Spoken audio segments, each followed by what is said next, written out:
Hello friends, आज मैं आपको बताने वाला हूँ यूपी ट्रिपल एससी की जूनियर असिस्टेंट परीक्षा 2022 के बारे में और इसके सिलेबस तथा कैसे पढ़ा जाए जिससे 100 प्लस क्वेश्चन हमारे सही हो जाएं, अर्थात 50 नंबर आ जाए। इसमें देखिएगा, इसमें जो सिलेबस है उसमें हिंदी के 60 क्वेश्चन, प्रत्येक क्वेश्चन के 30 अंक दिए, प्रत्येक क्वेश्चन आधे अंक के हैं और कुल मिला के हिंदी 30 अंकों की होती है। सामान्य बुद्धि परीक्षण या रीजनिंग के 30 क्वेश्चन 15 नंबर, जीएस इसमें 40 क्वेश्चन आते हैं 20 नंबर। तो इसमें देखिएगा कि जो टोटल मार्क्स बनेंगे वो 65 बनेंगे और प्रश्नों की कुल संख्या हो जाएगी 130। तो पहले इसमें इंटरव्यू था 2016 में, जो बच्चे सिलेक्टेड हैं उसमें इंटरव्यू होता था, लेकिन अभी यहाँ से इंटरव्यू को हटा दिया गया है। तो मेन ये आप समझ सकते हैं कि जो 65 मार्क्स है यही आपका फाइनल सिलेक्शन कराने वाला है, क्योंकि जिसका मार्क्स यहाँ ज़्यादा होगा वो आगे टाइपिंग, और टाइपिंग के बाद जब फाइनल मेरिट बनेगी तो वहाँ पे उसको फ़ायदा मिलेगा।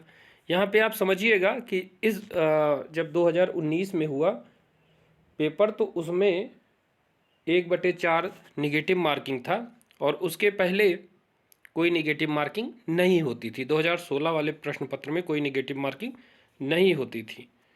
इसमें आप समझिएगा कि इसमें जो शैक्षिक अर्हता है वो है इंटरमीडिएट। उसके कितने नंबर जुड़ते हैं? अगर आप फर्स्ट डिवीज़न हैं तो 20 मार्क्स, अगर आप सेकंड हैं तो 15, और अगर आप थर्ड हैं तो 10।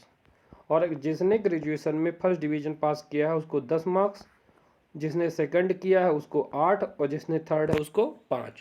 इसके अतिरिक्त जो बच्चे खिलाड़ी हैं या कोई भी प्रतियोगिता खेल से संबंधित राष्ट्रीय, अंतर्राष्ट्रीय, राज्य या विश्वविद्यालय स्तर पर खेले होंगे और उनके पास प्रमाण पत्र होगा तो वो उसको फॉर्म भरते समय ही यस कर देंगे, अन्यथा वहाँ डीबी के टाइम आपका माना नहीं जाएगा। ध्यान से समझिएगा, जिन बच्चों के पास प्रमाण पत्र अभी नहीं है वो अभी वहाँ पर जब प्रमाण पत्र पूछा जाए तो यस और नो पूछा जा रहा, आप उसको यस करिएगा।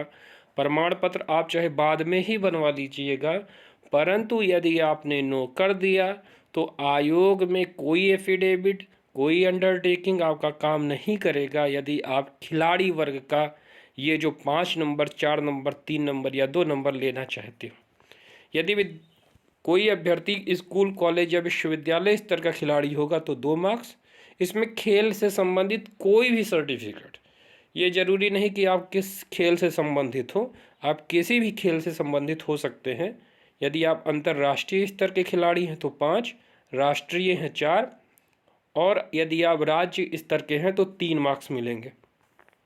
इसके अतिरिक्त टाइपिंग होगी। टाइपिंग में आपको पता ही है कि हिंदी और इंग्लिश दोनों की टाइपिंग होती है। हिंदी में टाइपिंग की स्पीड मांगी जाती है 25 और इंग्लिश में मांगी जाती है 30। तो कुल मिला के आप ये समझिएगा 65 मार्क्स आपका जुड़ गया पेपर का, 30 मार्क्स आपके मेरिट का और 5 मार्क्स आपके सर्टिफिकेट जिसने स्पोर्ट कोटे से कुछ भी बनवाया। अब यहाँ आप ये समझ लीजिएगा कि स्पोर्ट वाले बच्चे मिनिमम मिलते हैं, ना के बराबर। और उसके बाद 2019 के डॉक्यूमेंट वेरिफिकेशन में ये देखा गया था कि कई लोग ऐसे बच्चे आए थे जिनके पास सर्टिफिकेट तो था लेकिन उन्होंने फॉर्म में नो किया था, तो उनको वह डॉक्यूमेंट में स्पोर्ट कोटे का कोई भी लाभ नहीं मिला था। इसके अतिरिक्त यदि किसी के पास एनसीसी का सर्टिफिकेट है तो समान अंक पाने वाले 2 अभ्यर्थियों में उसका चयन हो जाएगा। वो अधिमानी रहता है, अर्थात आपका चयन समान अंक पे अगर 2 बच्चे होंगे तो आपको प्रेफर किया जाएगा। इसके अतिरिक्त आप ये समझिए कि इसमें जो मेन है वो आपका यही है, क्योंकि जो बच्चे सेकंड डिवीज़न हैं जिनका मार्क्स कम है इंटर में या ग्रेजुएशन में, तो उनको तो इस पेपर में 100 क्वेश्चन के ऊपर ही करना पड़ेगा, अन्यथा वो फाइनल मेरिट के बाहर हैं। आपने देखा होगा 2019 की जो परीक्षा का परिणाम आया फाइनल, उसका 75 पॉइंट समथिंग गया है फाइनल रिजल्ट जनरल का। और 2016 में चूँकि इंटरव्यू था तो उसका खैर 79 गया है, उसमें पोस्ट कम थी, परंतु उसमें इंटरव्यू था, वो माइनस मार्किंग नहीं था। लेकिन आप अगर 19 के कंपेयर, क्योंकि ये पूरा पेपर पैटर्न 19 का ही है, तो 19 वाले पेपर में आप कैसे 100 प्लस मार्क्स लिए लाएं जिससे आपका फाइनल सिलेक्शन हो पाए। चूँकि इसमें विभाग केवल 2 ही दिए गए हैं, तो आपको एक सेफ स्कोर ले लेना है, विभाग आपको मिल जाएगा जो आपकी इच्छा होगी। 2019 में विभागों की संख्या ज़्यादा थी, तो इसलिए उसमें जो मार्क्स होगा उस मार्क्स के आधार पर ही विभागों का चयन किया जाएगा। इसमें देखिएगा हिंदी जो 60 क्वेश्चन आते हैं, यही मेन डिसाइडिंग फैक्टर होगा। जो बच्चा हिंदी में 55 के ऊपर ले आएगा उसका फाइनल सिलेक्शन यहाँ पे 100% होगा। तो इसके लिए आपको क्या करना है कि मेरे द्वारा चैनल पर वीडियो हिंदी के सभी डाले जा रहे हैं, और आपको आदित्य पब्लिकेशन की बुक लेनी है और लूसेंट की। आदित्य पब्लिकेशन का एक एक क्वेश्चन आप ज़रूर कर डालिएगा, और पहले मेरे वीडियो को देखिएगा, फिर आप लूसेंट को पढ़िएगा और वीडियो का नोट्स ज़रूर बना लीजिएगा, और उसके बाद आप आदित्य पब्लिकेशन के सभी प्रश्नों को हल कर लीजिएगा। मैं आपको बता दूं 2019 वाली परीक्षा में जूनियर असिस्टेंट में मेरे मार्क्स 100 प्लस थे।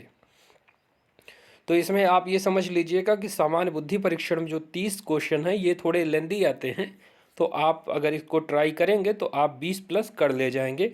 और सामान्य जानकारी के लिए आप कोई भी बुक पढ़ सकते हैं जो सामान्य अध्ययन की हो, क्योंकि 40 क्वेश्चन है, तो 40 क्वेश्चन ये मान के चलिए कि आप ठीक ठाक अटैम्प्ट कर लेंगे अगर आप जनरल नॉलेज से जुड़े हुए हैं। परंतु अगर आप हिंदी 55 के नीचे करते हैं, क्योंकि माइनस मार्किंग है, तो आपका सिलेक्शन शायद मुश्किल हो।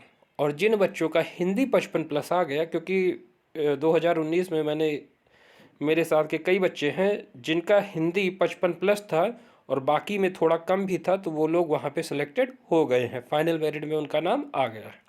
तो आप ये समझ के रखिए कि हिंदी में आपको मिनिमम 55 प्लस लाना ही पड़ेगा, और इसके लिए बस एक ही बुक है, आदित्य पब्लिकेशन, लूसेंट और मेरे द्वारा बनाए जाने वाले वीडियो के नोट्स।